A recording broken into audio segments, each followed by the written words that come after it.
अतिथि देवो भव। ये एक संस्कृत का श्लोक है जिसका अर्थ होता है अतिथि है वो भगवान का रूप होता है। 2005 में भारत सरकार ने एक मुहिम की शुरुआत की थी जिसके अंतर्गत विदेशी पर्यटकों को भारत आने के लिए प्रेरित किया गया था।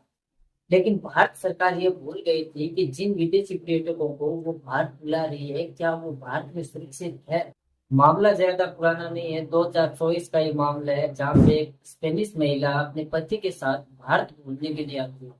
झारखंड राज्य में 7 अज्ञात लोगों ने उसके पति के साथ मारपीट की, उसके पति को बांध दिया और उसके बाद उन्होंने कर्नाटा नाम की जो ये स्पेनिश महिला थी इसके साथ 2.5 घंटे तक लगातार बलात्कार किया।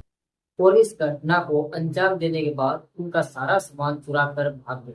तो चलिए विस्तार से जानते हैं पूरी कहानी, लेकिन उससे पहले चैनल को सब्सक्राइब जरूर कर दीजिए। देखो सबसे पहला सवाल कि इस कहानी की शुरुआत कहाँ से हुई और क्या अज्ञात लोगों को सजा मिली या फिर नहीं मिली। देखो इस पूरी कहानी की शुरुआत होती है 2018 से। एक 22 साल की स्पेनिश लड़की डिसाइड करती है कि वो विश्व भ्रमण पे निकलेगी अपने पति के साथ और वो 2018 में वहां से विश्व भ्रमण के लिए निकलती है और वो 63 कंट्री ऑलरेडी घूम चुके थे। अब दोनों पति पत्नी अलग अलग बाइक के ऊपर चलते थे। इसके बाद वो पाकिस्तान बांग्लादेश होते हुए 1 मार्च को भारत आए थे और भारत से होते हुए इन्हें नेपाल जाना था। अब इसी दौरान 1 मार्च को ये झारखंड के रास्ते से गुजर रहे थे और गुजरते गुजरते लगभग बहुत ज्यादा है वो समय हो जाता है। तो ये लोग डिसाइड करते हैं क्योंकि अंधेरा हो चुका था, तो उन्होंने डिसाइड किया कि हम वो रात के लिए यहीं पर रुक जाएंगे और अगली मॉर्निंग को अपना सफर है वो चालू कर देंगे। और इसीलिए ये लोग है वो झारखंड के एक सुनसान से इलाके में वो अपना टेंट लगाते हैं और वहीं पे रुक जाते हैं। लेकिन इन्हें शायद ये नहीं पता था कि ये भारत है, क्योंकि विदेशों में अगर आप सुनसान जगहों पे टेंट लगाते हो तो आपको शांति महसूस होती है, कोई हलचल नहीं होती। लेकिन ये भारत है वो भारत में सुनसान जगहों पर शांति की जगह कुछ और होता है। तो 1 मार्च 2024 शाम के तकरीबन 7 बज चुके थे। जिला दुमका झारखंड गाँव घुमराट, वहां पे ये लोग टेंट लगाते हैं। शाम के 7:30 बजे के आसपास जब ये लोग अपने टेंट के अंदर आराम कर रहे थे तो इन्हें लगा कि कुछ लोग है वो बाहर कुछ बातें कर रहे हैं। तो उन लोगों की बातें सुनकर ये लोग है वो बाहर जाकर देखते हैं तो वहां पे 3 से 4 लोग है वो फोन पे बातें कर रहे हो। और फिर कुछ ही देर में लगभग 10 से 15 मिनट के बाद 3 लोग और आ जाते हैं, यानी कि अब वहां पे टोटल 7 लोग हो चुके हैं। अब वो लोग इनके पास में आते हैं, इनसे बातें करने लगते हैं और इसके बाद नाडा के पति को ये जबरदस्ती वो मारपीट करने लगता है। इसी बीच नाडा कुछ समझ पाती है, उससे पहले ही उनमें से एक व्यक्ति ने नाडा को उठाकर जमीन पर पटक दिया। पहले इन दोनों के साथ मारपीट की जाती है। रात गुस्से से कर्नाटक के पति को बहुत बुरी तरीके से मारा जाता है, कर्नाटक को भी मारा जाता है और इसके बाद इन दोनों के हाथ बांधकर गिरा दिया जाता है। और उसके बाद जो होने वाला था उसके बारे में शायद इन दोनों मोटर ब्लॉगर ने कभी भी है वो सपने में भी नहीं सोचा होगा। लगभग 7:30 बजे के आसपास कर्नाटक और उसके पति पर इन लोगों ने हमला किया था और 10 बजे तक इन लोगों ने कर्नाटक के साथ बारी बारी से दुष्कर्म किया।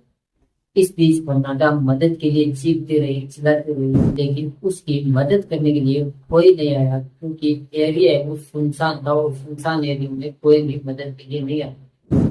अब यहाँ पे कर्नाटक और उसके पति को शायद ये मालूम नहीं था कि भारत में सुनसान जगहों पर ये वो क्राइम होता, और अगर उन्हें मालूम होता तो शायद ये लोग उस दिन वहां पे टेंट है वो कभी नहीं लगाते।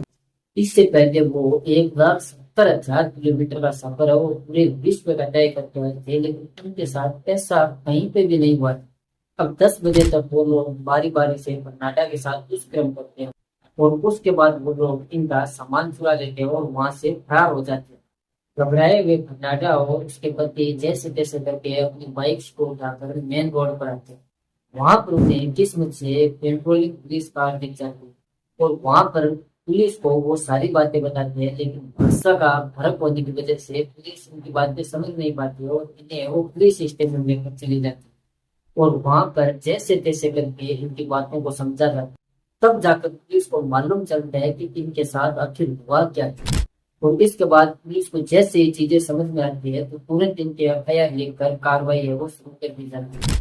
सबसे पहले नाटा का मेडिकल करवाया जाता है, वो भी उसी समय रात के 2 बजे के तकरीबन। सुबह होते होते ये मामला आग की तरह सोशल मीडिया पर फैल जाता है। हालांकि पुलिस है वो तुरंत एक्शन में आती है और 6 मार्च को इन 7 आरोपियों को पकड़ लिया जाता है। और ताज्जुब की बात यह है कि इनमें से एक नाबालिग था। इस हादसे के बाद नाटा और उसके पति बहुत ज्यादा डरे हुए थे, क्योंकि वो लोग 63 कंट्री घूम चुके थे, लेकिन ऐसा ना तो उन्होंने कहीं पे सुना था, ना उनके साथ ऐसा कुछ हुआ था, और ना ही उन्होंने वो कभी सोचा था कि उनके साथ ऐसा भी कुछ हो जाए। भारत में उन्होंने कभी नहीं सोचा था कि उनका स्वागत कुछ इस तरीके से वो किया जाएगा। इन सभी आरोपियों को गिरफ्तार करने के बाद इन पर आईपीसी 376 और आईपीसी 395 की धारा लगाई गई, जो कि गैंगरेप और डकैती की धारा होती है। इन सभी को सजा तो जरूर मिल जाएगी, लेकिन कहीं ना कहीं इन सभी के बीच भारत की छवि जो अंतर्राष्ट्रीय लेवल पर खराब हुई है वो वापस सही नहीं हो पाई। तो ये थी मार्च 2024 की घटना, जिसमें एक विदेशी महिला के साथ भारत में बलात्कार किया जाता है।